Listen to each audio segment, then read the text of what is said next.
Bienvenidos a UDX, el podcast donde transformamos obstáculos en oportunidades. Soy Roger Alarcón, el Underdog, y aquí no solo hablamos de cómo ganar dinero, sino de los pilares que realmente construyen una vida con propósito. Historias inspiradoras, tecnología, crecimiento, bienestar. Aquí descubrirás que ser un underdog no es una desventaja, sino tu mayor ventaja. Si alguna vez sentiste que el camino era cuesta arriba, este espacio es para ti.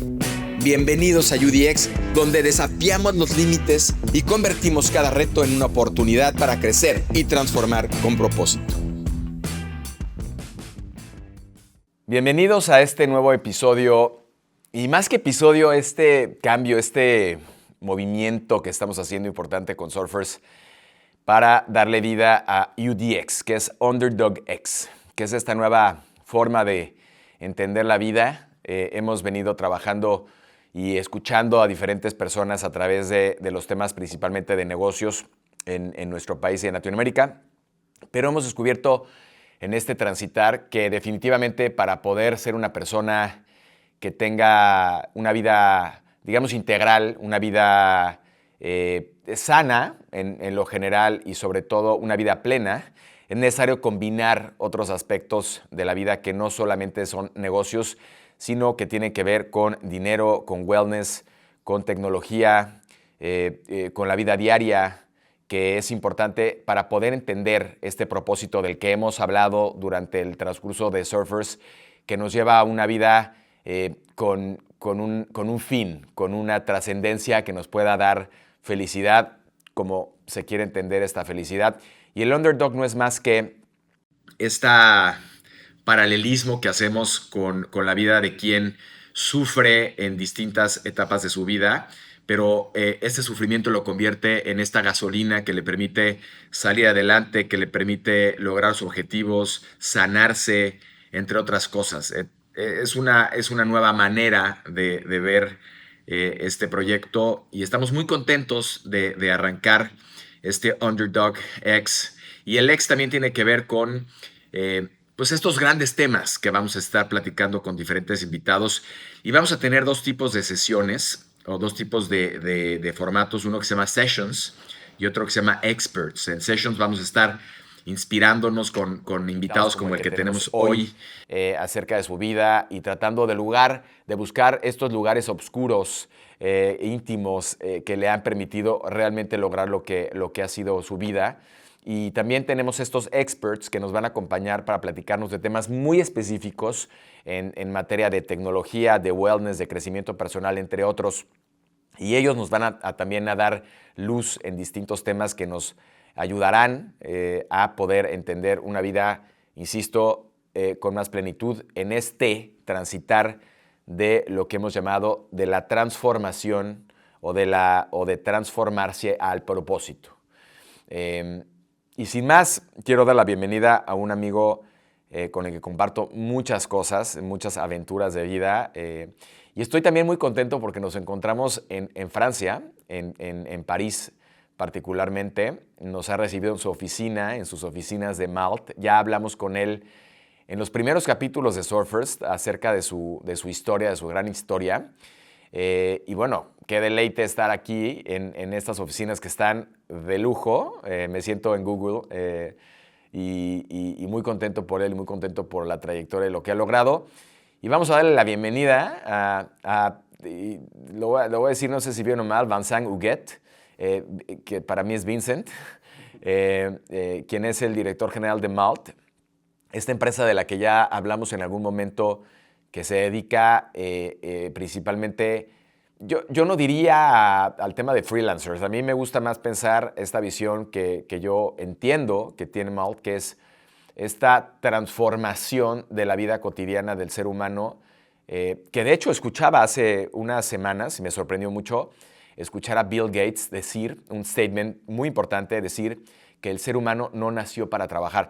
Me voló la cabeza porque nosotros que hemos estado hablando mucho de cómo se ha transformado y se va a transformar el trabajo en los últimos años, pues tiene que ver con esta revolución que está sucediendo con plataformas como la de Vincent, pero también con todo el tema de IA, automatización, y de cómo vamos a ver al ser humano en su faceta más creativa y no tanto rutinaria o repetitiva. Entonces eso, sin duda, es algo que me llena de emoción escuchar esta historia. Y bueno, Vincent, Hola Roger, bienvenido a UDX. bienvenido a Francia. Me da Gracias. mucho gusto tenerte Muchas aquí. gracias. Y sobre todo insisto, a este nuevo viaje, ¿no? Llevamos ya casi 2 años grabando Surfers con un apetito y hemos dicho este mote o esta frase de hacer dinero haciendo las cosas bien, porque hemos entendido que no está peleado el dinero con hacerlo bien. Pero ahora creo que esta faceta de UDX y del underdog, que por cierto es algo en lo que yo me identifico al 100, es decir, yo creo que yo soy un underdog y creo que no quiero dejar de serlo. Me ha ayudado mucho en la vida y filosóficamente creo que es algo que queremos transmitir. Y hoy, pues este UDX lo inauguramos contigo aquí en Francia, en París. Y me gustaría que brevemente nos contaras de ti, te presentaras para que la audiencia sepa quién es Vincent y de dónde viene. Y empezamos a platicar. Pues mucho gusto, yo soy francés, como lo escuchas en mi acento. Soy un padre de familia, tengo 3 hijos maravillosos, tengo una esposa maravillosa. Mi esposa es mexicana. La conocí en México cuando pues, trabajamos ahí juntos. Yo viví en México como 7 años y luego regresé a Francia y fui varias veces entrepreneur hasta crear hace 12 años esta empresa que se llama Malt, que es básicamente primero una comunidad, como tú lo decías, ¿no? De freelance, de trabajadores independientes. Tenemos ahora 850,000 en Europa y Middle East, que es ahora nuestro enfoque. Espero un día a México. Y este año vamos a pasar al 1,000,000. Entonces, construimos primero esa comunidad, es lo más importante para nosotros. Y vamos a hablar de AI y de data. Entonces, supongo, y cuando tienes esa comunidad, tienes mucho data, tienes mucha información, y eso es el valor, yo creo que tenemos. Y encima de eso, somos una marketplace, que básicamente lo que tratamos de hacer es la herramienta más fácil para nuestros clientes, que son startups, que son empresas grandes, que buscan esos consultores independientes, esos freelance, y tratamos de hacer que la conexión sea lo más eficiente, lo más fácil posible, y después ser también para ellos el punto de contacto de pago, de contractualización, todo en un solo punto para ellos, que es mucho más fácil. Entonces, eso hacemos. Lanzamos la empresa en Francia hace 12 años y ahora estamos, como te decía, en toda Europa y Middle East. Tenemos como 15 oficinas. Somos como 600 personas y para esta comunidad de cerca de 1,000,000 de freelance, como te comentaba. Vince, nos unen muchas cosas. Nos une una historia en común de trabajo que ahorita vamos a platicar. Nos une tener 3 hijos y más o menos, Pablo por la edad un poco más grande, pero básicamente muy cercanos. Esposas mexicanas, digo, yo soy mexicano, pero esposas mexicanas. Me gustaría remontarnos a cuando nos conocimos para entender a Vincent, para entender de dónde viene, quién es. Ayer platicábamos que llegaste realmente a México sin expectativas. Llegaste un poco diciendo, bueno, vengo, pero me voy. No pensaste quedarte, casarte, tener hijos y luego volver a tu patria y a emprender. Sé, porque te conozco y conozco todas las historias o muchas de las de tu vida emprendedora, que viste el éxito pasar muchas veces o lo viste muy cerca en términos de negocio y de pronto te diste cuenta que no pasó, ¿no? Que no existió. Un caso concreto, el negocio de las flores, que ya nos contarás quizá esa experiencia de sentir que ya estaba cerca de vender una empresa y de pronto no pasó, ¿no? Y otras de las cuales has participado. ¿Dónde empieza Vincent en esta faceta emprendedora? ¿Y qué lo lleva a México? ¿Qué te lleva a México? ¿Por qué llegas a México? Pues, ¿dónde empieza el emprendedor? La verdad no sé muy bien, porque yo no tengo papás que sean emprendedores. Mi papá era un ingeniero en informática, entonces eso sí tal vez me llevó a la tecnología. Mi mamá era profesora de matemáticas pero seguramente no, tal vez mi papá tenía más esa mindset, pero no era entrepreneur en sí. Em, yo creo mucho hay una palabra que me gusta mucho, no sé cómo se diría en español, pero serendipity. Serendipity. Serendipia. Exacto. Yo creo en eso, ¿sabes? Que no es la suerte, no es que te caen las cosas, que te pones en ciertas condiciones de encontrar gente, de hablar, por ejemplo, cuando lanzas un proyecto, de hablarlo a mucha gente, para que te lleguen las oportunidades y en esos momentos cacharlas. Entonces, ¿qué me lleva a México? Yo tengo no sé, una trayectoria de aquí un poco normal, de hacer estudios en business school y demás. Y el último año tengo la opción de irme a estudiar al extranjero. La mayoría de mis amigos se iban a Inglaterra, a Estados Unidos, a España. Yo quería ir a un lugar donde se hablara español. No hablaba español en esa época, o muy poco, pero me llamaba la atención.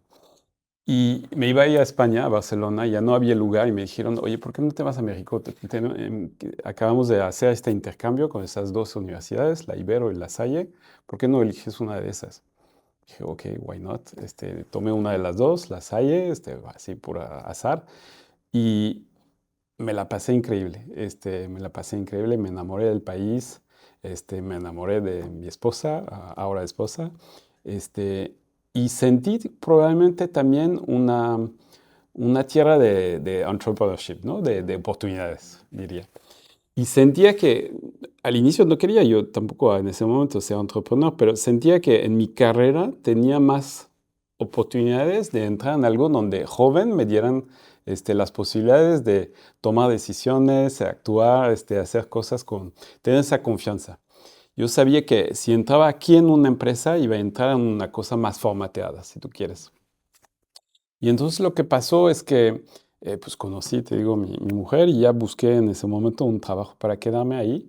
Y encontré un trabajo en France Telecom, que era en esa época, ¿te acuerdas? Socio de Telmex, tenían accionista de Telmex con Carlos Slim y Southwest Bell Company. Y yo trabajé para ellos como un año y medio.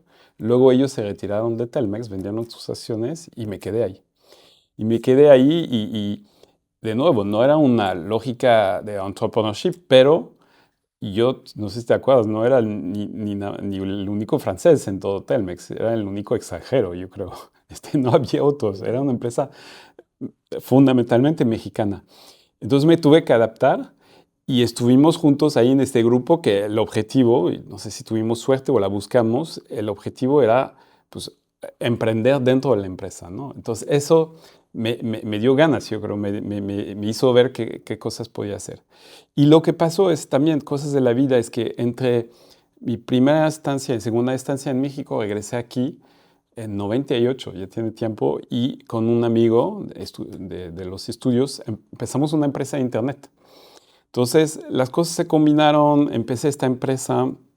Cuando llegué a México era de los pocos que sabía de esas cosas de web y de internet, entonces me dediqué inmediatamente a cosas de innovación dentro de Telmex.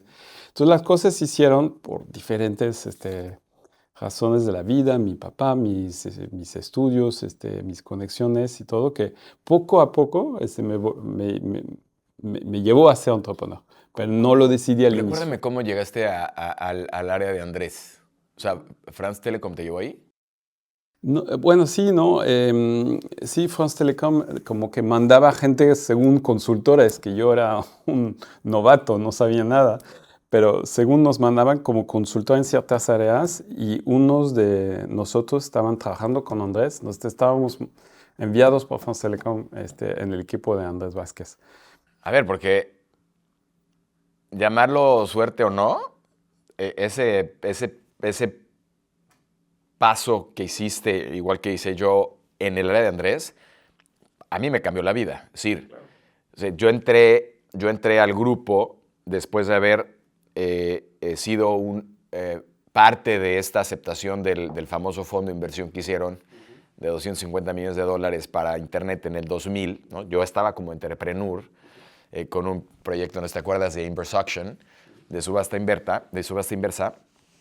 Pero a ver, cuando yo decido no seguir el proyecto, a mí me rescata Andrés y me dice, vente para acá y llámalo suerte o no, pero creo que buena parte del grupo que estuvimos ahí desarrollamos skills que si bien probablemente hubiéramos desarrollado en otro lado de forma distinta, los potenciamos a la N. Es decir, yo fui, y tú, pero de los que emprendimos con dinero ajeno, echando a perder con dinero ajeno, en un contexto aparte emocionante porque estábamos descubriendo cómo estaba desenvolviéndose la tecnología en ese momento. Sí, todo explotó en ese momento, en el buen y el mal sentido, pero la tecnología, bueno, el Internet, sí, estábamos en algo, cuando lo pienso, yo me acuerdo que tú ibas a Estados Unidos a conocer a Jeff Bezos, ¿no? De Amazon, y estábamos en un momento donde yo creo que nosotros veíamos, porque estábamos en medio de la cosa, eh, el potencial que en ese momento, de hecho, si tú y yo hubiéramos comprado acciones de Amazonia, donde necesitaríamos trabajar, pero lo veíamos, pero al mismo tiempo era todo muy nuevo. Pero no, sí, ¿cómo fue? Pues yo creo que mucho, no sé si es suerte, serendipia, ¿sí es? Este, ahora son varias cosas, son varias conexiones. Te platico el negocio que empecé en Francia, era un amigo que conocí, que su papá era entrepreneur, entonces que también nos empujó a hacer cosas. Ayer hablábamos de cómo se desarrolla en México y que aquí está muy desarrollado el mundo de la segunda mano, ¿no? Cómo se compran. Bueno, yo te platico, yo de adolescente, chiquito, había una, ¿cómo se llama? Ventas de garage enorme en mi pueblo cada año y yo recuperaba cosas, las arreglaba y las vendía ahí en esa feria. Entonces ya tenía esa mentalidad, yo creo, de cómo puedo hacer negocio por mí mismo, si tú quieres. Pero no tenía pensado, de hecho, antes de llegar a México, yo trabajaba en Nestlé. Yo estaba apasionado por marketing, todo el tema de branding, de marcas, de cómo desarrollas un producto. Y yo fui ahí product manager, que al final, más que entrepreneur, yo creo que lo que me gusta es construir. Y eso lo puedes hacer dentro de una empresa o por ti mismo. Pero no estaba pensando ya tecnología. Pero tecnología al final fue algo muy lógico porque de chiquito, siempre era geek, siempre me ponía en el club de informática y todo. Entonces al final las cosas convergen, ¿no? Y pasa algo y pasa que conoces gente y llegas en el buen momento donde sí, Andrés quería crear un grupo de gente que le ayudara a montar todos esos proyectos, a invertir en empresas y fue un momento perfecto y sí aprendimos un chingo. A ver, me acuerdo de ti. eh, a ver, que para hacer un poco de contexto, yo me decían el niño, ¿no? Yo realmente no me llevas tanto tiempo, tantos años. Quizá del mayor, En esa edad se quizá ve del mucho. mayor que había en ese momento en el grupo, sí. Tenía 30, a lo mejor. A lo mejor. Y tú tenías, no sé, 23 23, sí, exacto. y yo 24, no sé. Pero me decían el niño, y cuando yo te conozco, y lo sigo haciendo, yo admiro mucho esta parte como, voy a poner una palabra como hippie-zen, ¿no? De ti, de ver a alguien como muy calmado, eh, eh, eh, muy despreocupado, quizás la palabra. Quizá no lo sea, ahorita nos vas a contar tu parte más íntima, pero a mí me llamaba la atención, ¿no? Porque yo siempre he tendido a ser este caballo desbocado, muy acelerado, ¿no? Muy toma riesgos. Y yo te he visto siempre como muy ordenado, ¿no? Y me acuerdo muy bien, y me queda. Tú fuiste, sin duda, si no me equivoco, el primer gran emprendedor que hubo dentro del grupo de personas, o sea, nosotros que éramos parte del grupo de Andrés. Yo en ese momento no tenía afán de ser emprendedor. O sea, yo estaba contento haciendo lo que estaba haciendo, pero yo me acuerdo que tú hablabas de que ya estabas haciendo y de que ibas a sacar el negocio de las flores, que después yo te copié, por cierto, ¿no? Hice mi propia versión de ese negocio. Y fue interesantísimo, ¿no? Llegué a tener 70 florerías con Sears, con un proyecto que se llama Rosas y Cactus. Vendíamos online y vendíamos con Sears en un catálogo. Sí. Y la verdad es que fue mal, pero porque al final en mi multistack development, pues, no, ya no se pudo todo, pero me acuerdo perfecto de tu visión en ese momento y de que tenías este negocio y, y que me sorprendía ver a alguien, sobre todo extranjero, digo, tenía socios mexicanos, ¿no? Pero yendo a Jamaica, a ver cómo hacías y cómo lograbas armar A ver, esta etapa de tu vida, ¿cómo fue? ¿Qué pasó? ¿Cómo lo iniciaste? Pues de nuevo, la serendipity es, mira, veíamos todos que pasaba algo y en ese momento Internet era mucho e-commerce, ¿no? Cuando querías lanzar un negocio tenía que ver con e-commerce y pensaba, ¿qué es lo que puede funcionar? Entonces, generalmente la creatividad yo creo que es mucho un remix, ¿no? De hecho, hay un TED que habla de eso, de cómo la creatividad es un remix permanente de cosas existentes. Entonces, no es necesariamente copiar, pero influencia. Y lo que pasó es que una vez era, no sé, Día de las Madres, le mandé flores a mi mamá en Francia y encontré este servicio que me pareció increíble. Y pensé, pero eso, para México, llega una cultura de regalo, de fiestas, y 20 millones de mexicanos o más que están en Estados Unidos, que mandan obviamente dinero, pero muchísimos regalos también en todos esos pueblitos. Pues dije, pues podemos hacer eso. Obviamente había florerías, pero no unas florerías donde pudieras ordenar online y que también, ¿te acuerdas? Mandábamos todo por paquetes, por paquetería, por estafeta o DHL, a todos los pueblitos de México. Porque la gente que está en Estados Unidos muchas veces no vienen en la Ciudad de México, vienen de Morelia, Puebla, no sé qué, Oaxaca. Entonces, pues desarrollamos esa logística bastante complicada para el tamaño que teníamos.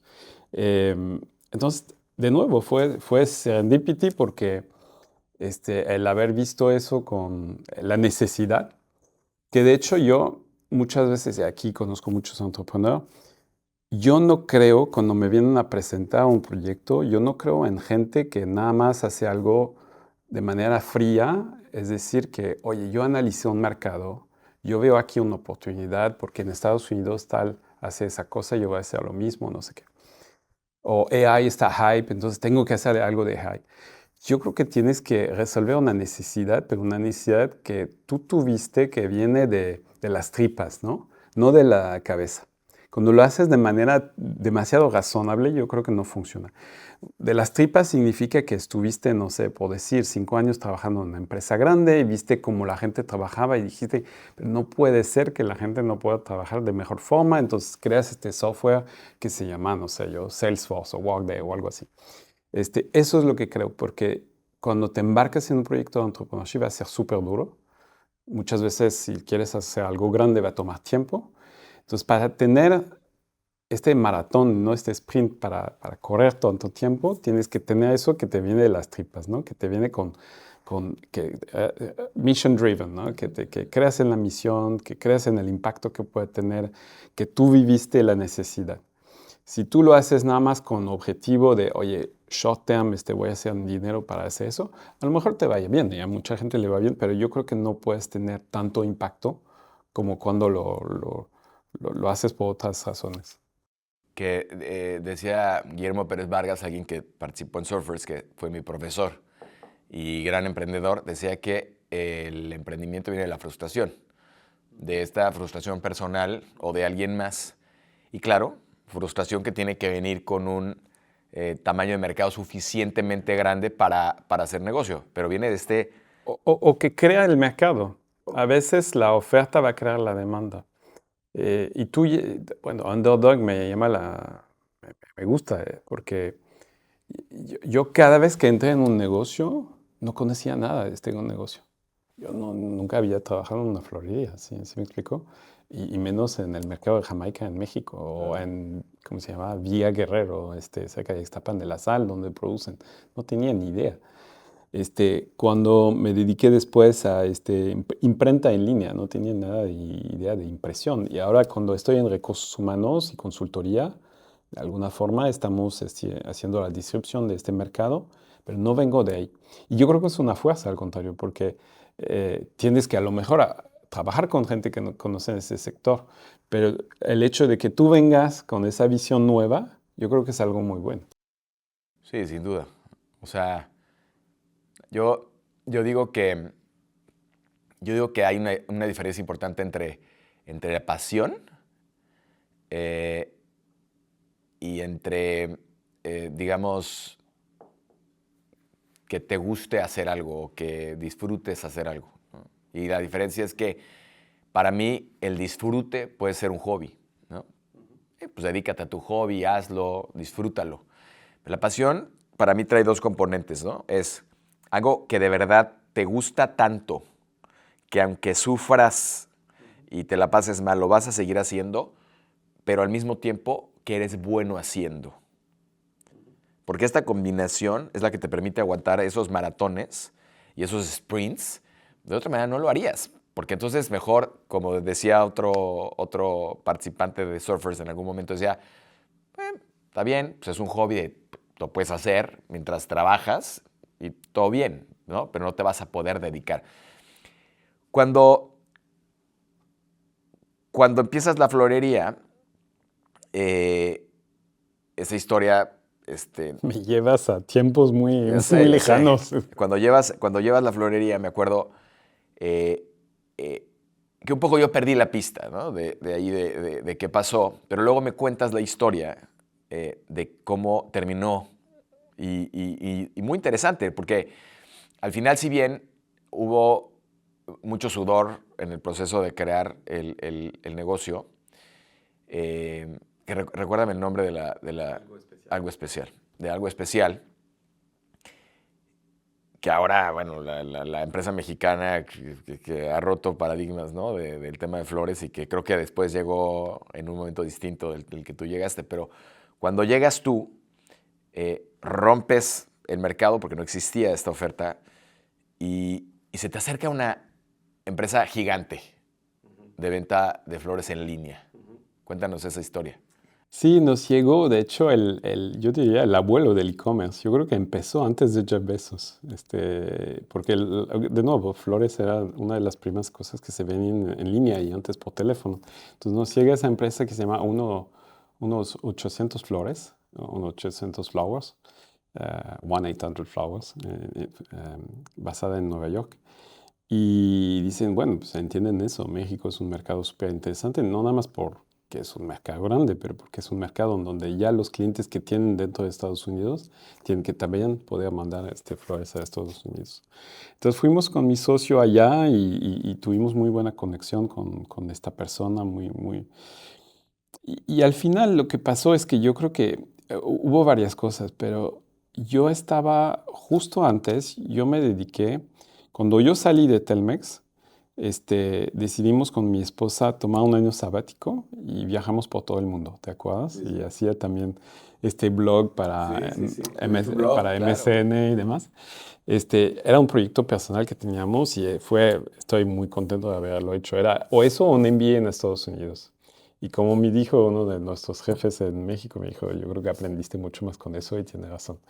Entonces hice eso y cuando regresé me dediqué a la florería, eh, pero lo que pasó es que al mismo tiempo, cuando viajamos, me llamó un amigo del cual te hablaba, con quien habíamos empezado este negocio en 98, y me dice, oye, ¿por qué no te regresas a Francia? Entonces pensé, y era un proyecto también que queríamos hacer con mi esposa, y ya vivía unos años en Francia. Este, entonces, pues ya se reforzó la idea, entonces dije, pues, ¿qué voy a hacer con la florería? Entonces, o la lleva Javier solo, o la vendemos. Y entonces intentamos venderla y al final no se hizo por diferentes razones, yo creo. Y yo dejé la florería a Javier y trabajó en ella, este, pero no, em, perdón, em, y ya, y al final murió, pero, ¿sabes? Era una época un poco distinta, donde no había financiamiento para startups, no había teníamos problemas de fraude, ¿sabes? En línea, la logística Me era muy acuerdo que tenías muchos complicada. problemas de contracargos. Sí, exacto. Y en ese momento los sistemas de pago no eran muy buenos. Era realmente la prehistoria del e-commerce. Entonces al final lo dejamos, Javier como que siguió un momento, y yo me fui a Francia y ya me dediqué a otra cosa. Y yo creo que ahí no sé si abandoné pero al final quería hacer otra cosa, ¿sabes? Que tuviera más potencial o más potencial en ese momento, porque el potencial sí estaba y como dices, eh, de hecho, yo soy amigo con casualidad de la vida, el CEO de Envia Flores, que es un francés en México. Justo. Este, entonces, potencial enorme había y hicimos algo bastante padre en esa época. En esa época, ¿te acuerdas? En el grupo había el sitio de Sandbox. Sí. Y yo creo que comparábamos cifras, estábamos como que casi, en términos de ventas, pero no había la forma de que financieramente yo pudiera vivir nada más de este negocio en los próximos 2, 3 años. Entonces preferí, ¿sabes qué? Lo dejo a Javier, él se dedica a eso, yo me voy a Francia, que era nuestro proyecto con mi esposa, y hago otro proyecto. Ahora, un paréntesis ahí, porque, a ver, o sea, creo que en lo general, como equipo, cada quien nos iba muy bien en Telmex. Es decir, estábamos bien pagados, teníamos una vida bonita, teníamos grandes proyectos. A mí en lo personal, este paso de la muerte de venir de un emprendedor que después termina trabajando para el grupo y después en algún momento decide volverse a salir de la vida corporativa para volver a emprender a los 23, 20, por ahí, no, 26 años. Pues fue difícil dejar tu sueldo, empezar pues, un proyecto. En mi caso, no te acuerdas, yo empecé en el negocio de mensajes cortos, ¿no? Yo me di cuenta en Telcel, perdón, que había una oportunidad de hacer estos servicios de valor agregado y dije, bueno, creo que por ahí puede ser. No me arrepiento, creo que fue bueno.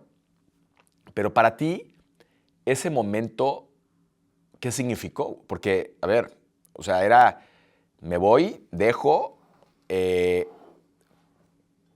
¿Qué significó para ti? Sí, no, tienes razón. Teníamos un buen sueldo, teníamos una buena vida. Las cosas eran fácil. Trabajábamos, pero las cosas eran fácil.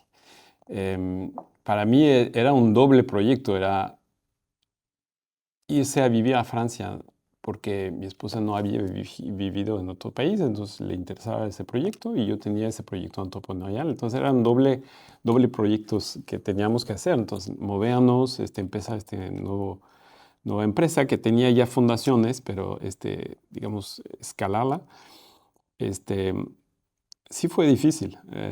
Sí, claro. Ahora, yo si me recuerdo los últimos años que tenía en Telmex, disfrutaba a mis colegas, disfrutaba los proyectos con impacto que teníamos, pero sentía que, y por eso empecé la florería en paralelo, sentía que quería hacer otra cosa también, que quería ser más independiente. Entonces, yo creo que hay ese momento donde, de nuevo, ahí vienen las tripas, no tienes que pensar. Ahora yo veo demasiada gente que piensa porque es hype el entrepreneurship, sí, mucho más que hace 20 años, porque sí puedes encontrar financiamiento, cosas así, que es lo que hay que hacer, un poco como seguir, bueno, haces, no sé, en una escuela un MBA y haces entrepreneur porque es cool. No, va a ser súper difícil.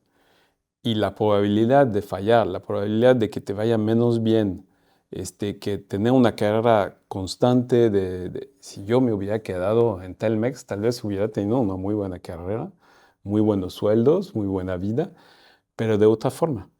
Entonces, yo creo que está, como decía, conocerse, sentirse, digamos, y ser true to yourself y decir, un amigo me decía, trabaja en una empresa que mide la calidad de vida en el trabajo.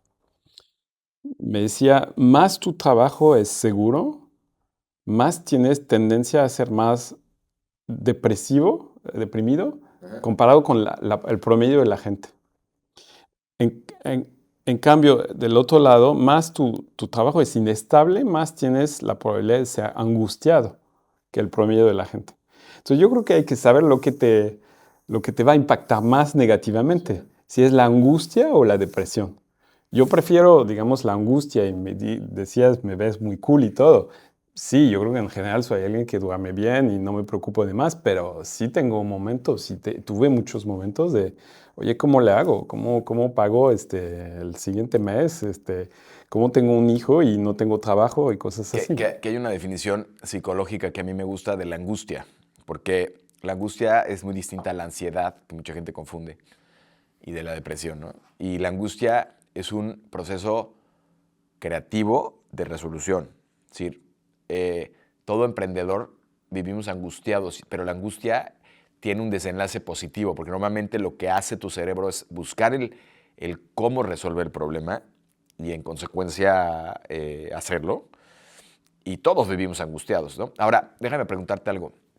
Es un motor, creo, perdón, te interrumpo, es un motor. Hablabas de la frustración de una cosa que no funciona bien, que es un motor, primero, pero el segundo motor es probablemente sí, no tengo otra opción, tengo que hacer que eso funcione. Y eso de esa, como decía, la motivación por el hambre, ¿no? No sé decir, pues no tienes opción, ¿sabes? A ver, dijiste algo interesante y ahorita creo que la pregunta de Tomos es parte de... en lo personal, para bien o para mal, yo he sido all-in en toda mi vida. Yo no soy tantito, no, yo soy all-in. El all-in, que tiene un riesgo muy alto, te, te obliga a decir, es que no tengo de otra. Porque si no la logro, mi familia no tiene que comer, o el negocio puede ponerse en riesgo y los empleos del negocio también. Entonces, tiene una consecuencia para quien le gusta, pues de retar el status quo. Dime algo. Y siempre te vi así y no, te dejo hacer la No, no, pregunta. no, dale, dale. No, es que yo creo que tienes razón y pensándolo, yo siempre he sido un poco entrepreneur, pero un poco o al lado o me uno a algo ya existente o algo. Entonces, varias veces, y así aprendí de mis diferentes experiencias, pero aprendí para mí también, no estuve all-in. Cuando empecé la Florida tenía un trabajo al lado. Claro. Luego te dije, te estaba pensando qué hago, etcétera. Y tú me hablabas de esa venta y tal vez, estoy seguro de hecho, este señor, súper emprendedor, lo sintió que no estaba all in full time. Y le dije, y porque yo soy honesto, no, tengo ese proyecto de moverme a Francia. Entonces dijo, no, no va a funcionar. Entonces, yo creo que el momento en que realmente fui all in es cuando empecé Malta hace 12 años, que es un momento raro, porque de hecho yo acababa de tener a mi primer hijo, que yo creo que para mucha gente es al revés, como que es cuando buscan seguridad. Y yo lo vi de otra forma. Yo lo vi de esa forma de, no me puedo imaginar tener que pedir el permiso a alguien de, no sé, tomarme el día mañana porque mi hijo está enfermo y no sé qué. Ahora el trabajo es más flexible, pero en esa época muy jerárquico, muy de que estás aquí, de que estás en la oficina y demás. Este, sentía que, siempre lo que me ha movido yo creo es la libertad. Y sentía que si tenía esa falta de libertad, que yo sabía que me iba a crear más angustia, más, si tú quieres, estrés, complejidad y demás, pero tener esa libertad para mí no tiene precio. Ahora, para los que no saben, y es una cifra muy interesante, es los emprendedores, sobre todo en tecnología, exitosos, comienzan sus carreras de emprendimiento a partir de los 40 medios. Sí. Es increíble, ¿no? O sea, sí, tenemos esa... Yo diría que como en la pornografía hay una distorsión total de la sexualidad, yo diría que estas historias de emprendimiento de los jóvenes genios distorsionan la realidad de cualquiera, ¿no? Y la realidad es que vas haciendo un bagaje de experiencias, de conexiones, de recursos inclusive, que a estas alturas del partido, tú empezando mal por ahí de los 40, Sí, un poco antes, pero ¿no? sí, sí. Te da esta capacidad de decir si puedo y lo voy a lograr, ¿no? Yo creo que en mi caso es lo mismo, inclusive ahora que estoy reemprendiendo, porque eso es interesante y podrá ser motivo de otro podcast, pero uno pensaría que porque ya tienes experiencia, recursos, network, tal, el negocio va a ser más fácil y no lo es. No, pero sí tienes toda la razón. Tenemos ahí, idealizamos los Larry Page, Sergey Brin, los Dropout, ¿no? Bill Gates, los Zuckerberg, que obviamente porque hicieron las empresas más increíbles que hay, ¿no? O más exitosas, pero eh, yo creo que es un proceso, es aprender tal vez rápidamente, tal vez joven, pero yo estuve aprendiendo conforme hice todas esas experiencias, intrapreneurship, de al lado, de que me uno algo, etcétera, hasta que sí haces el tuyo y sí tiene sentido que tengas más éxito más tarde porque pues sabes hacer management, sabes reclutar, sabes correr gente, sabes ir a buscar clientes, cosas así. Tienes network, tienes toda la razón. No puedes darlo por hecho. Tienes que pensar siempre, estoy llegando a otro sector, a una cosa totalmente nuevo. Tengo que partir de una página blanca, pero la realidad es que tienes un bagaje que viene contigo que te ayuda, ¿no? Y entonces sí tienes razón, las estadísticas son bastante increíbles en ese Increíble. sentido. Ahora, cuéntame ese momento de tu vida, o varios, en donde dijiste, esto no sé si es lo mío, me la estoy pasando muy mal. Eh, yo te cuento una anécdota un poco para que nos platiques alguna tuya. Y me recuerdo muy bien cuando hacíamos eventos, tenía una productora para hacer eventos y hacemos un evento de emprendimiento y de otro de fashion con tecnología. Y, y un día antes del evento, el recinto, el lugar donde hacemos el evento, nos dice, oigan, ya tienen el permiso X que tiene que tener de la delegación. No, no lo tenemos. Pues no lo pueden hacer. No lo pueden hacer y ese permiso toma 15 días.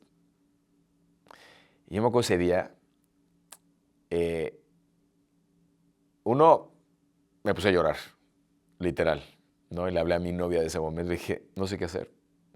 Tengo a los patrocinios ya pagados, tengo los boletos comprados, un evento de 2.500 personas, no sé qué hacer. Y me pasó algo que creo que nos pasa a muchos en algún momento de la vida, y me gusta la analogía, este denial of service, ¿te acuerdas? Cuando Windows llegaba a su Blue Page, ¿no? Y yo no sabía qué hacer, dije, me voy a dormir porque de plano no sé qué hacer. Y una de las personas que trabajaba conmigo eh, en la gestión administrativa, increíblemente bien, fue a la delegación, se hizo amiga de la chica, le explicó, la sensibilizó, en fin. Yo me dormí 2 horas, a las 2 horas me llamó y me dijo, Roger, ya tenemos el permiso. Y bueno, yo respiré, ¿no?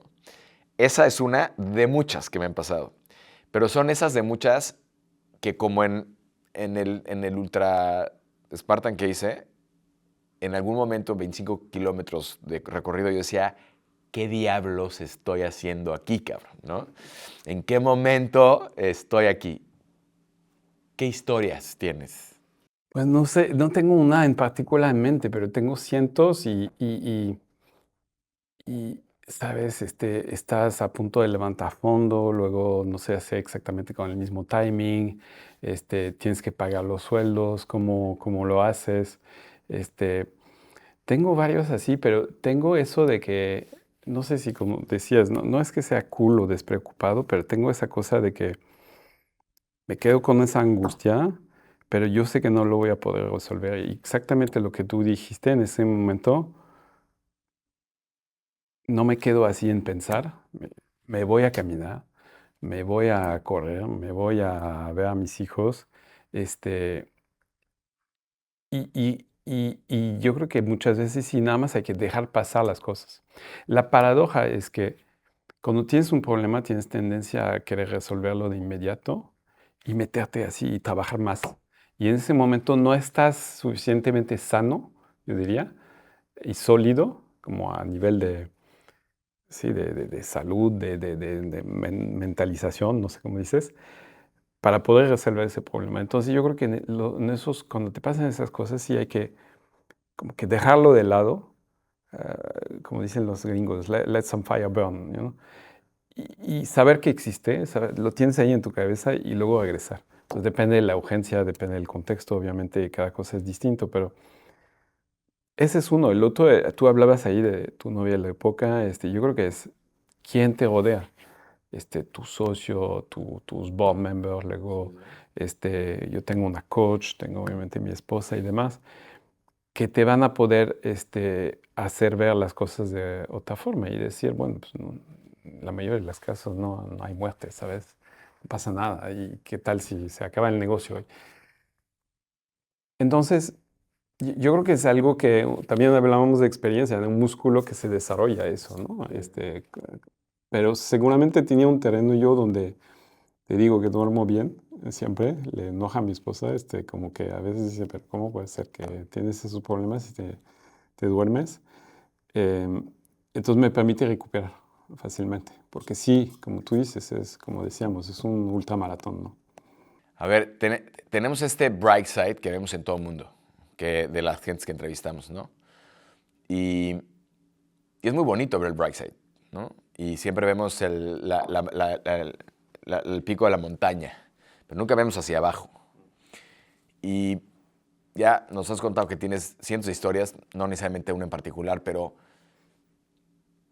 si puedo decir que tengo pocos amigos o casi que muy pocos amigos que ahora en, en un post que hiciste en LinkedIn que me llenó pues de orgullo y de emoción de decir, este año vamos por primera vez a facturar 1 billion euros. ¿No? Dije, wow, from scratch, ¿no? Que es este emprendimiento realmente lo hiciste from scratch, ¿no? Y ha sido un disruptor del mercado, aun cuando, y lo sabemos bien, había otras plataformas en su momento que yo mismo utilizaba, espantosas, difíciles, poco confiables, ¿no? Pero llegaste desde cero, en muy poco tiempo, a lograr una empresa de 1 billion euros. Entonces, eso suena wow, ¿no? Pero eso tiene muchas implicaciones. Es decir, hay mucho caos en el camino, hay mucho dolor en el camino, ¿no? Inclusive, probablemente hay mucho dolor familiar, lejanía, discusiones, salud. Eh, ¿Cómo ha sido este proceso caótico que viene hoy a tener, todavía no un final, nunca se acaban las cosas, es un proceso, pero algo que pareciera ser un hito espectacular? No, tienes razón, es lo que no ve la gente. Y donde el lado shiny del entrepreneurship hay que tener cuidado, hay que estar preparado para eso. Te cuento una historia. Tú te acuerdas tú viniste en este depa que tenía, te digo, acababa de tener mi primer hijo y acababa de comprar un apartamento, que obviamente pagaba el crédito, ¿no? En México tú viniste ahí. Y yo empezó este negocio, y también de hecho mi esposa se lanza por su cuenta en ese momento. Y tenía que financiarme.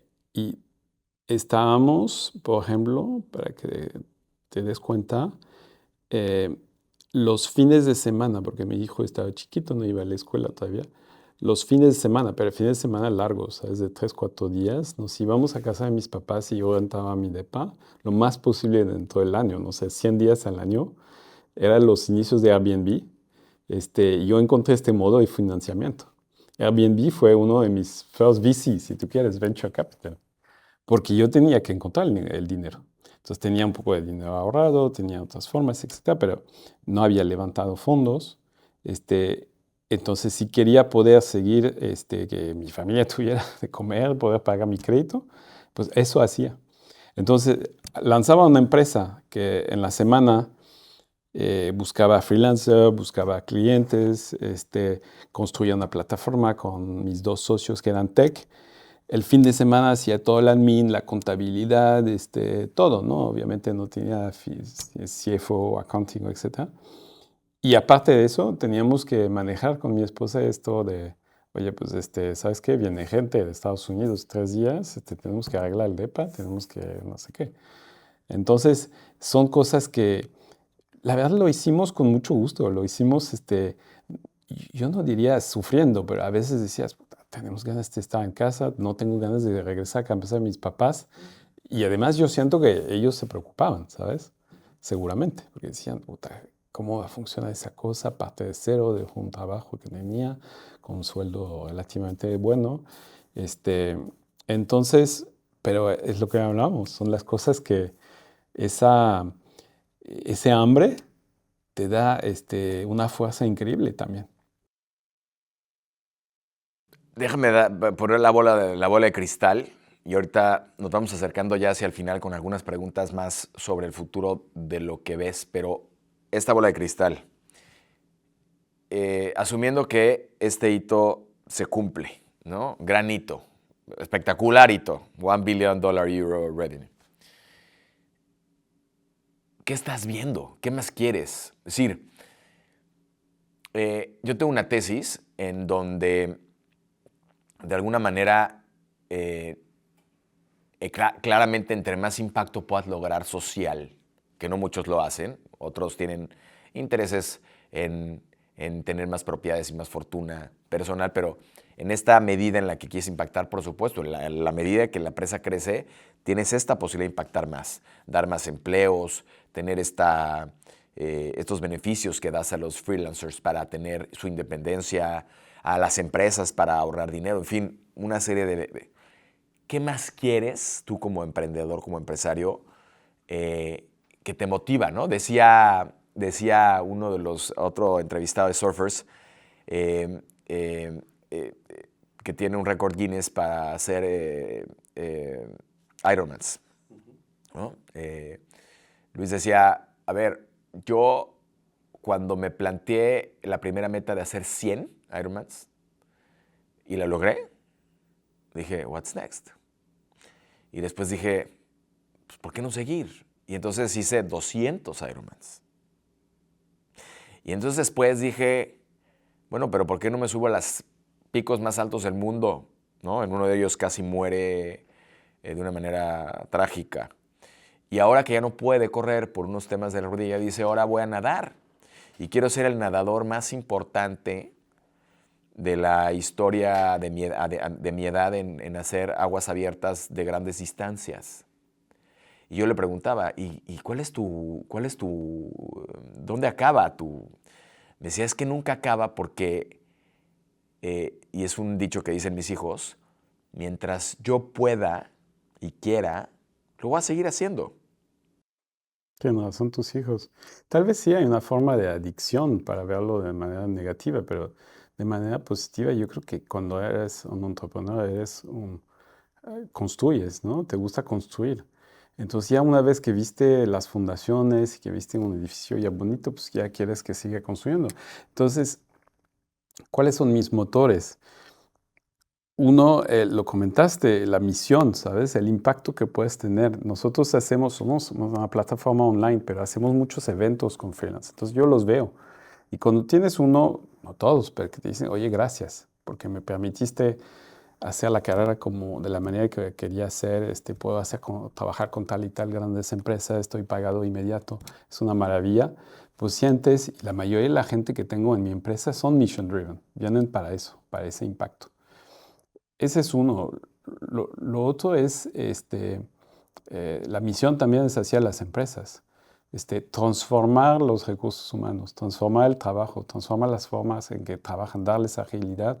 También es algo bonito ver cuando se lo platican cómo pudieron hacer sus proyectos y todo. Luego hay una motivación personal que es, yo pienso que la tecnología hoy es demasiado dominada por Estados Unidos y China. Y hablábamos al inicio de data y demás. Yo creo que es un peligro que haya demasiada dominación y que haya un winner takes all, in all market. Entonces yo creo que tiene que haber, y hay empresas increíbles que han salido de Europa, pero que tiene que haber más y con más escalabilidad. Entonces, no estoy aquí, entonces quiero seguir construyendo, ¿sabes? Esa es una. Y lo último es el dinero es importante, pero en mi caso personal, es una empresa que obviamente tiene cierta evaluación muy importante, pero yo tengo dinero en acciones, ¿sabes? No hay liquidez.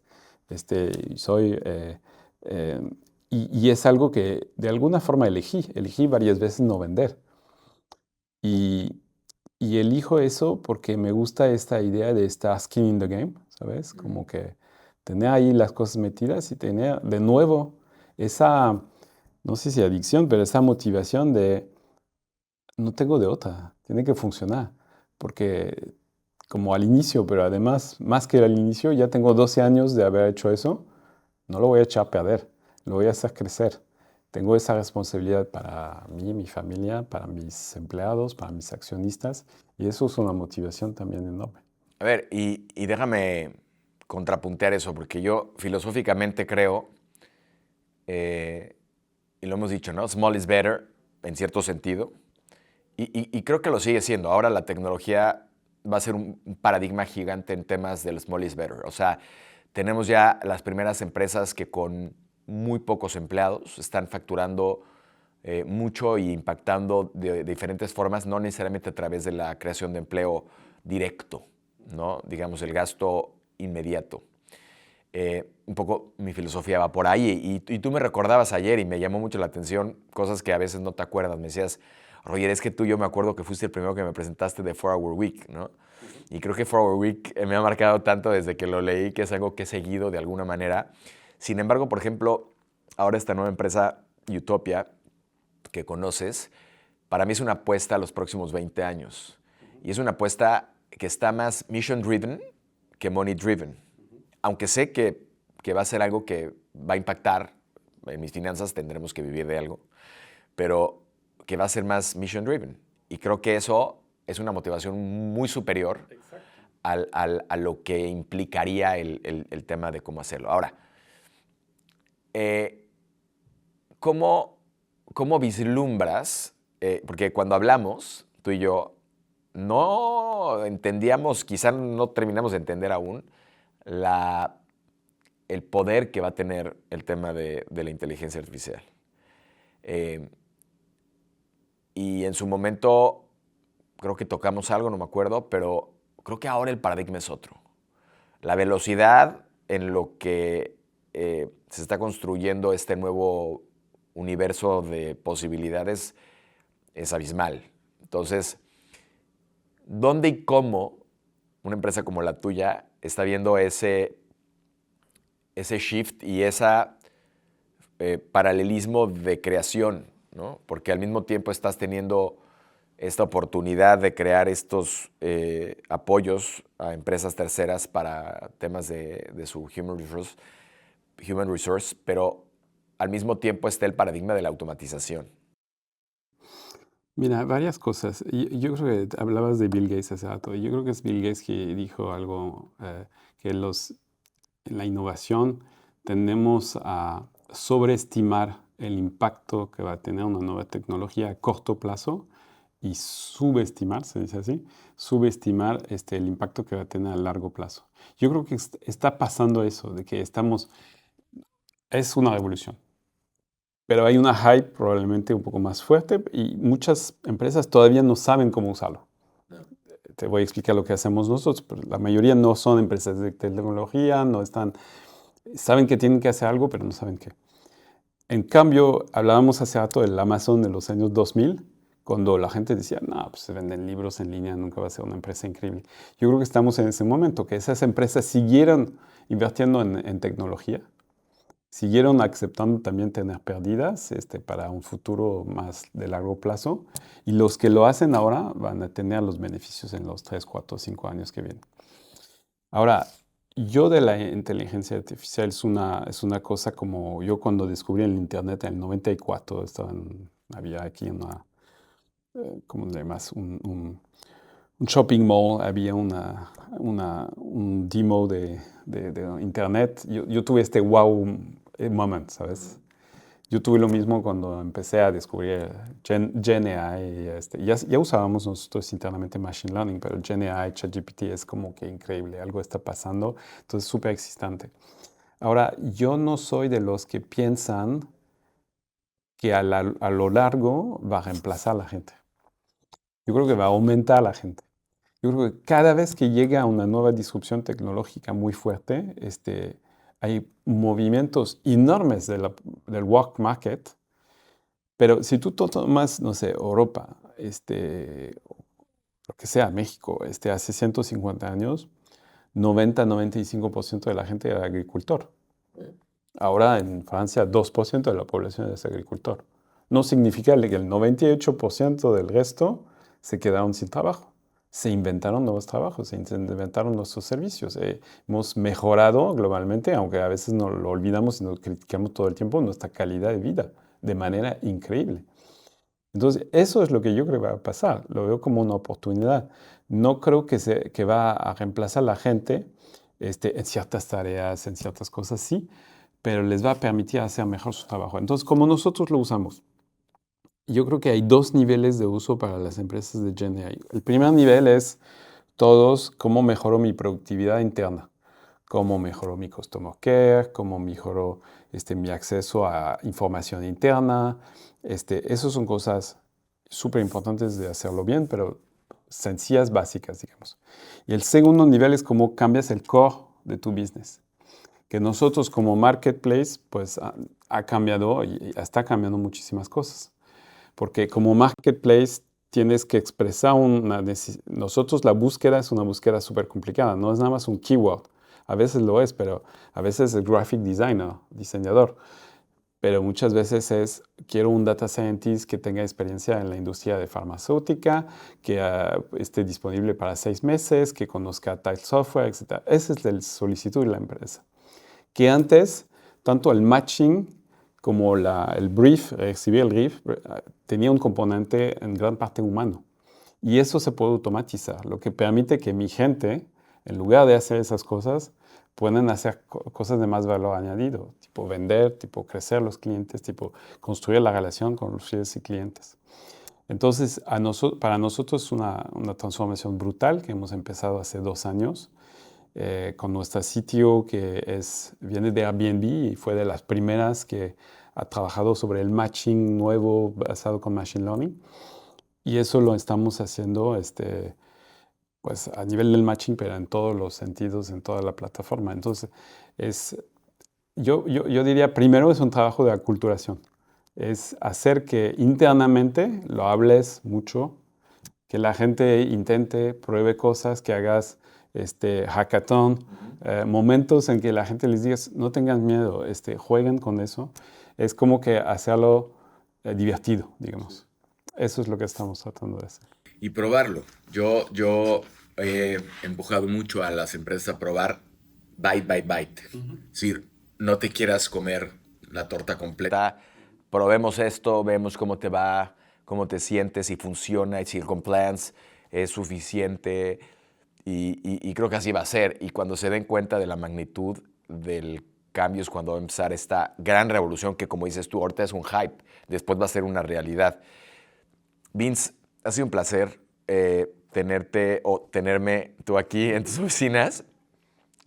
Platicar, creo que nos podríamos quedar horas. Yo creo que vale la pena después tener una segunda sesión y entender mucho más a la persona. Creo que la vez pasada hablamos mucho más en función de un tema, ahora hablamos más sobre ti. Este underdog, como dices, que yo dentro de los componentes del Underdog X está el underdog mindset, que tiene que ver con este mindset que nunca tienes que perder, porque cuando sientes que ya llegaste es cuando más te equivocas. Y yo, como digo, no, cuando llegues nunca escupas para arriba, siempre mantente con los pies en la tierra y ese underdog mindset te va a ayudar a hacerlo. Creo que hay que guardarlo, aun cuando haya este $1 billion Euro Company, y mantener ese underdog mindset. Y yo invito a todos ahora a escucharnos con este nuevo formato de UDX, estas sessions, ¿no?, de lo que pretenden ser, y estos experts que tendremos también en su caso, para que logremos, decimos, que este toxic fuel o esta gasolina tóxica que muchas veces tenemos, la podemos capitalizar en cosas positivas y no en ahogarnos en la depresión o en el caos que no nos permita crecer y ser mejores. De nuevo, muchas gracias Vince, ¿en dónde te pueden encontrar nuestra audiencia para preguntarte? Más que nada en LinkedIn me pueden encontrar. Tú puedes poner tal vez el URL y si quieren conectarse conmigo, follow. Y yo creo que es lo más fácil para seguir lo que pasa dentro de mi empresa y conectar personalmente. Buenísimo. Pues acérquense a Malt, acérquense al sitio para que conozcan más de la empresa. Yo les agradezco este primer gran estreno de capítulo del UDX que tiene que ver, Vince dijo una palabra que me encantó porque es justo el propósito que tiene esta nueva faceta de Surfers, que es el UDX, que es transformación con propósito. No es solamente transformar, no solamente es transformar, sino transformar con un propósito que permita realmente lograr riqueza en los 360 grados de la empresa, de la persona, que justamente logre la plenitud que todos estamos buscando. Muchas gracias y nos vemos en el siguiente episodio. Gracias por estar con nosotros en este episodio de UDX. Si este episodio te dejó con ganas de más, no olvides suscribirte en Spotify y YouTube para continuar escuchando historias que te empujen a ser la mejor versión de ti mismo. Recuerda, en UDX creemos que el verdadero éxito se mide en la capacidad de convertir cada desafío en una victoria. Y el impacto positivo es lo que realmente deja huella. Dicho de otra manera, transformación con propósito. Nos escuchamos en el próximo episodio.